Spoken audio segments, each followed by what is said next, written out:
So I think it's not just a matter of media influence or talking about democracy, but actually paying people to go be destructive in Hong Kong. And I think it's just a lot more literature needs to be produced about the United States' involvement and agitating in Hong Kong.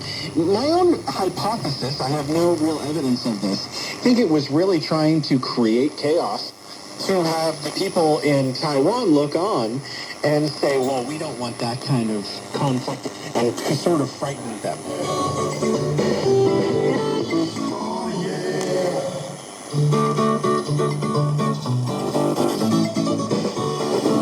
Hey everyone, this is Jason Smith, host of the Bridge Podcast from sunny California. If you like the show, don't forget to subscribe. We love the Bridge.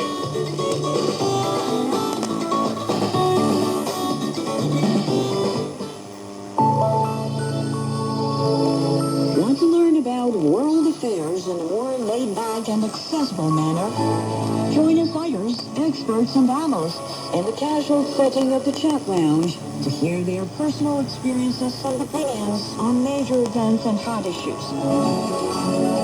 Subscribe to Chat Lounge for free on Apple Podcasts, Spotify, or wherever you get your favorite podcasts.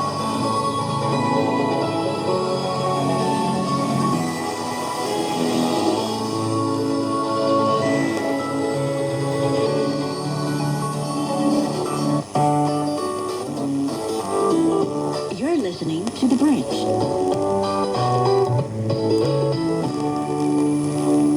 I want to switch gears because there's a lot I want to ask you about because you are a talent in many fields on China. But before we get to some of those deeper issues, I wanted to ask you about Xiaohongshu because I'm not sure how it's been taken on in Canada, but in the United States, it was like fighting an uphill battle with a lot of Americans for a very long time about no, China's really developed. It's not just like this big giant countryside like you imagine. I was just posting videos of cities all the time for so many years, just trying to convince Americans that China was this developed place.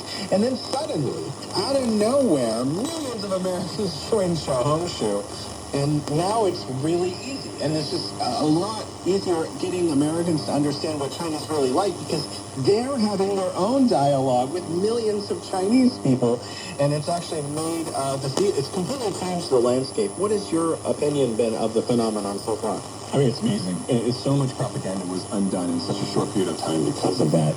I mean, when you look at, obviously Trump seems to be taking a little bit of a different approach with China, but I think, in the end, it will be back on track, especially if Marco Rubio gets his way.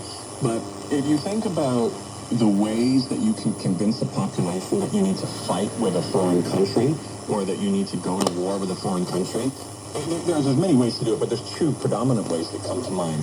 One is you demonize the people as a whole.